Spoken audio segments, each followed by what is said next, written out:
میرے نبی پاک صلی اللہ تعالیٰ علیہ وسلم نے فرمایا تھا، پتہ ہے سونا اسلام کس کا ہے؟ ایک مسلمان ہے تو ہر ایک کے پاس اسلام ہے، تو فرمایا پتہ ہے حسین اسلام کس کا ہے، سونا مسلمان کون ہے؟ یا رسول اللہ بتا دیجئے۔ تو فرمایا جو بے معنی، بے مقصد اور فضول چیزوں کو چھوڑ دے وہ سونا مسلمان ہے۔ اسلام کے حسن کا تقاضا ہے، مسلمان تو سونے سونے چنیدہ چنیدہ کام کرتا ہے، اس کے تو جو معاملات ہوتے ہیں وہ بڑے صاف ستھرے، اس کے جو کام ہوتے ہیں وہ بڑے اعلیٰ پائے کے۔ فضول بحثوں میں الجھنا، فضولیات میں وقت ضائع کرنا، فضول سوالات کرنا، فضول سوالات بھی دین میں منع۔ اب قرآن مجید پڑھیے تو رب فرماتا ہے کیا تم بھی میرے نبی سے اسی طرح کے سوال کرنا چاہتے ہو جیسے اس سے پہلے حضرت موسیٰ سے کیے گئے؟ وہی رنگ اختیار کرنا چاہتے ہو؟ ابحاث میں الجھ جانا، اس چوک میں وقت گزارنا۔ ہمارا تو آپ یقین کریں کچھ وقت لے گئے کعبہ خانے، کچھ زندگی لے گئی ہوٹل، کچھ وقت گزر گیا سیر کرنے میں، کچھ یہ پتہ کرنے میں گزر گیا کہ آج کل بھلا کون کون کیا کیا کر رہا ہے، اس پر بڑا وقت گزر گیا۔ فلانا فلانی جگہ کیسے پہنچ گیا، فلانے کی فلانی مصروفیت کیسے بنی، فلانے کا فلانے سے تعلق کیسے بنا، زیادہ وقت اسی میں بیت گیا۔ فضول ابحاث، فضول بحثیں، فضول وقت کا ضیاع، اپنے معاملات پہ بالکل توجہ نہ دینا۔ یاد رکھنا ہمارے بہت سارے کام صرف اس لیے خراب ہو جاتے ہیں کہ ہم توجہ نہیں کرتے۔ پرنسپل صاحب اے سی والے کمرے میں آرام سکون سے بیٹھے ہیں، انہیں پتہ ہی نہیں کہ اٹھ کے باہر جاؤں دیکھوں جا کے میرا عملہ کیا کر رہا ہے، انہیں پتہ ہی نہیں۔ پیر صاحب کے لیے چونکہ لنگر ذرا تھوڑا سا پیر صاحب کو بتایا ہوتا ہے ڈاکٹر نے کہ تو نے یخنی کھانی ہے چھوٹے گوشت کی، تو اس کے لیے چونکہ علیحدہ سے پکتا ہے اور گلاس پانی کا سٹیج پہ پہنچتا ہے، 6 بندے رومال لیے کھڑے، اٹھ کے دیکھتے ہی نہیں کہ مرید کو سبق پڑھ رہا ہے کہ نہیں پڑھ رہا۔ طالب علم پہ جا کے توجہ ہی نہیں دیتے کہ اس کے کمرے کا حشر کیا ہے۔ میں ایسے لوگوں کو جانتا ہوں کہ جو اپنے اداروں کا مہینوں وزٹ نہیں کر پاتے، اپنے اداروں کا، فیکٹری کے مالک کو پتہ ہی کوئی نہیں کہ کارکن کیا کر رہے ہیں، یعنی اٹھ کے وہ پسند ہی نہیں کرتا کیونکہ اس کے کمرے میں اے سی لگا ہوا ہے، مزدور دھوپ میں کام کر رہے ہیں۔ ہمارے ڈھیروں کام فقط اس لیے خراب ہوتے ہیں کہ ہم اپنے وقت کو ضائع کرتے ہیں، ہم اپنی ذمہ داریوں کا احساس نہیں کرتے، بری طرح ہم نے اپنے وقت کو الجھا لیا ہے۔ جنت اللہ کے فضل کا مقام ہے۔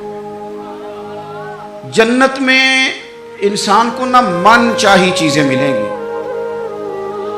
یعنی وہ چاہت کرے گا تو اللہ وہ چیز اسے عطا کر دے گا۔ من چاہی چیزیں جنت میں ملیں گی، من چاہی، یعنی حضور صلی اللہ تعالی علیہ وسلم نے بات کو نہ 2 جملوں میں بند کر دیا، فرمایا جنت میں رب نے تمہارے لیے وہ نعمتیں تیار کی ہیں نہ کسی آنکھ نے دیکھی، نہ کسی کان نے سنی، نہ کسی دل میں کبھی خیال بھی گزرا ہوگا کہ رب یہ بھی عطا کرے گا۔ لیکن حضور کیا فرماتے ہیں؟ نبی پاک صلی اللہ علیہ وسلم فرماتے ہیں جنتی بھی ایک بات پہ حسرت کریں گے، حالانکہ وہاں کوئی کمی نہیں، کوئی کمزوری نہیں، پر جنتی بھی حسرت کریں گے، کہیں گے ہائے کاش، حسرت کریں گے۔ یا رسول اللہ کس بات پر؟ تو حضور فرمانے لگے وہ وقت جو دنیا میں ان سے ضائع ہو گیا، خدا کا ذکر نہیں کر سکے، درود نہیں پڑھ سکے، جو وقت ضائع ہو گیا اس وقت پر جنتی بھی جنت میں جا کے حسرت کریں گے کہ یار یہ کیوں ضائع کیا۔ دیکھیں دنیا میں نا سب سے بندہ سمجھدار وہ ہے جسے اپنا وقت مینج کرنا آتا۔ ہم کیا کرتے ہیں، ایک چیز کو گلے لگا کے باقی کاموں سے بھی رہ جاتے ہیں۔ آج کل مجھے کاروباری ٹینشن ہے لہذا نمازیں بھی گئیں، آج کل مجھے کاروباری ٹینشن ہے لہذا ابا جی کی خدمت بھی گئی، آج کل مجھے کاروباری ٹینشن ہے لہذا حقوق العباد بھی گئے، چونکہ کاروباری ٹینشن ہے تو لہذا کسی سے ہنس کے مسکرا کے بات کرنے والی جو نیکی تھی وہ بھی گئی۔ ایک ٹینشن آئی ہے نا تو آپ نے سارا کچھ اسی کھاتے لگا دیا ہے، وہ تو آتی رہے گی۔ نبی پاک صلی اللہ علیہ وسلم نے 23 سالوں میں انقلاب برپا کیا۔ آپ دیکھ لیں کون سا ایسا موقع ہے جہاں سکون سے کسی نے بیٹھنے دیا؟ کبھی کافر بدر میں آ گئے، کبھی احد میں آ گئے، کہیں خندق میں آ گئے، کہیں خیبر میں آ گئے۔ وہ معاملہ اپنی جگہ پہ تھا تو یہاں مدینے میں یہودیوں کی سازشیں شروع ہو گئیں۔ وہ اپنے مقام پر ایک معاملہ تھا تو منافقین اندر تھے، وہ الگ سے عبداللہ بن ابی سلول کا گروپ الگ سے سازشیں کرتا تھا۔